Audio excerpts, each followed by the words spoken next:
kembali lagi bersama Perawat Berbagi. Jadi di video kali ini kita akan membahas latihan soal tentang P3K ya untuk tenaga kesehatan perawat tahun 2023 ini yang bentar lagi itu akan diadakan seleksi. Nah, wishlist kita yaitu lulus P3K perawat tahun 2023 ini semoga wishlist kita terpenuhi. Amin amin ya robbal alamin. Ya, nggak usah berlama-lama lagi, langsung aja ke soal nomor 1. Seorang laki-laki 35 tahun diagnosis closed fracture cruris dextra, dirawat di rumah sakit dengan keluhan nyeri pada kakinya sejak 1 hari yang lalu. Pasien mengatakan nyerinya bertambah terutama saat digerakkan dengan skala nyeri 6 dari 0 sampai 10. Hasil pemeriksaan, pasien meringis kesakitan, bengkak di daerah kaki, tekanan darahnya 150/90 mmHg, frekuensi nadi 90 kali per menit, frekuensi napas 26 kali per menit. Saat ini pasien terpasang spalk dari metatarsal sampai patella. Apakah intervensi keperawatan yang tepat pada kasus tersebut? A. Anjurkan bed rest. B. Ajarkan teknik relaksasi. C. Lakukan kompres dingin. D. Kolaborasi pemberian analgesik. E. Observasi derajat ketidaknyamanan.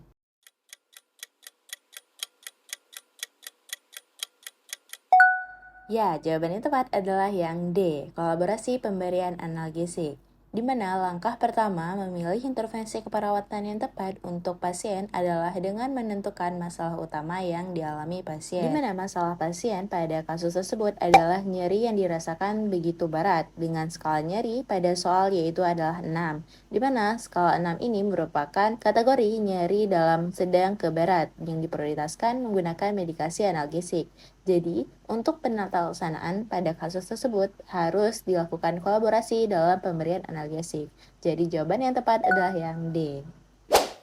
Soal nomor 2, seorang laki-laki 55 tahun dirawat di rumah sakit dengan post-kolostomi hari kedua. Pasien mengeluh fesesnya telah penuh. Saat ini perawat sedang melakukan perawatan kolostomi. Perawat sudah menggunakan sarung tangan, kemudian membersihkan stoma dan area sekitar stoma dengan menggunakan kasa steril. Apakah tindakan selanjutnya yang harus dilakukan perawat pada kasus tersebut? A. Memasang plester. B. Mengukur kantong. C. Mengoleskan salep. D. Memfiksasi kantong. E. Mengkaji kondisi luka.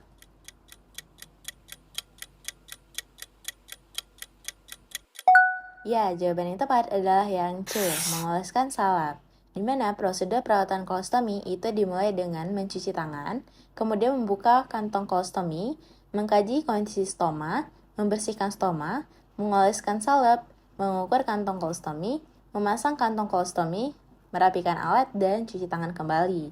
Sedangkan pada kasus ya, di sini diketahui bahwa perawatnya itu sudah menggunakan sarung tangan, di mana kemudian ia membersihkan stoma dan area sekitar stoma dengan menggunakan kasa steril. Jadi langkah yang selanjutnya yang harus dilakukan perawat yaitu mengoleskan salep. Yang tepat adalah yang C. Seorang perempuan 45 tahun diagnosis stroke, dirawat di rumah sakit dengan keluhan nyeri dan panas di daerah bokong sejak 1 minggu yang lalu.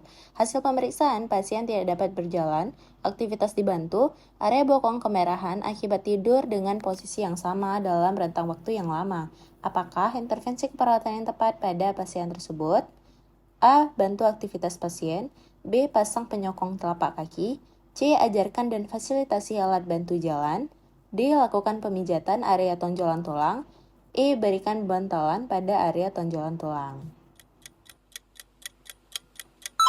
Ya, jawaban yang tepat adalah yang E. Berikan bantalan pada area tonjolan tulang. Di mana pada soal di atas, fokuskan pada pernyataan tidur dengan posisi yang sama dalam rentang waktu yang lama. Kondisi ini tentunya akan mengakibatkan terjadinya dekubitus atau luka tekan pada pasien. Sehingga tindakan keperawatan yang tepat untuk kondisi tersebut adalah memberikan bantalan pada titik tonjolan tulang yang merupakan area yang sangat beresiko terjadinya luka tekan. Nah, untuk pilihan pada poin A, B, dan C itu adalah intervensi tambahan yang dapat dilakukan pada kasus di atas untuk membantu pasien dalam memobilisasi, namun bukan sebagai intervensi utama. Nah, untuk pilihan jawaban poin D itu merupakan intervensi yang kurang tepat karena area tonjolan tulang itu tidak boleh dilakukan pemijatan. Jadi, jawaban yang tepat adalah yang E. Soal nomor 4, seorang perempuan 58 tahun didiagnosis diabetes mellitus tipe 2, dirawat di rumah sakit dengan keluhan adanya luka di daerah bokong sejak 1 minggu yang lalu. Hasil pemeriksaan terdapat ulkus dekubitus, produksi pesnya positif, jaringan nekrotiknya juga positif, di mana saat ini perawat akan melakukan perawatan luka. Alat-alat sudah disiapkan, perawat sudah mencuci tangan dan memasang sarung tangan. Apakah langkah tindakan selanjutnya yang harus dilakukan perawat tersebut? A. Mengeringkan luka, B. Membuang jaringan nekrotik, C. Membersihkan luka dengan cairan NaCl 0,9%, D. Melepaskan balutan dan plester secara perlahan, E. Mengoleskan obat topikal sesuai instruksi dokter.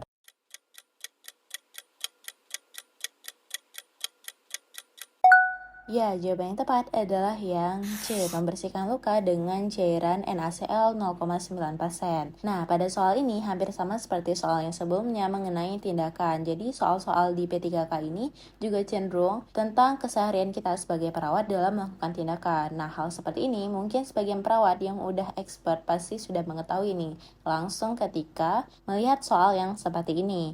Nah, diuraikan di mana bahwa perawat tersebut telah melakukan pengkajian pada luka pasien. Artinya, balutan dan plester itu sudah dilepas sebelumnya.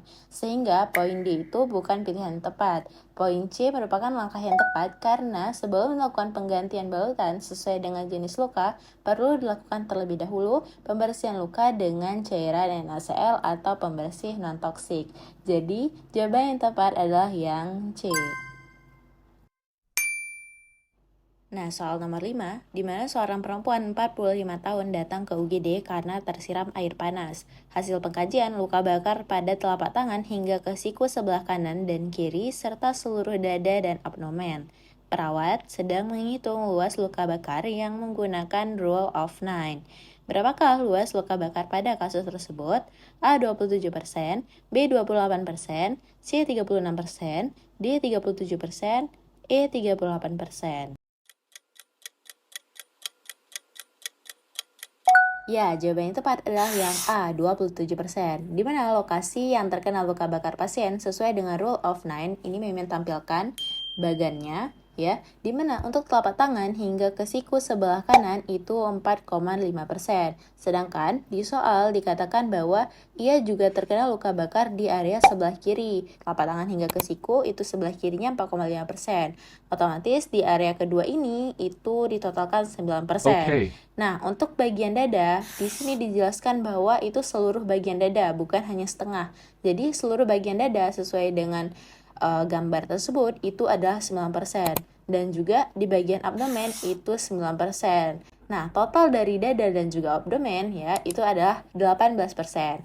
Jadi kita langsung totalin, di mana telapak tangan hingga ke siku sebelah kanan 4,5%, telapak tangan hingga ke siku sebelah kiri 4,5%, seluruh dada 9%, seluruh bagian abdomen 9%. Nah, dijumlahkan semuanya didapatkan bahwa luas luka bakar yang dialami pasien tersebut adalah 27%. Jadi, jawaban yang tepat adalah yang A. Nah, untuk soal nomor 6, teman-teman bisa menjawab di kolom komentar. Sekian untuk video kali ini. Nextnya bikin soal tentang kasus apa lagi ya? Bisa teman-teman sharing di kolom komentar. Selamat untuk latihan soal, teman-teman. Jangan lupa like, subscribe, dan hidupkan lonceng notifikasi untuk mendapatkan informasi lainnya dari Perawat Berbagi.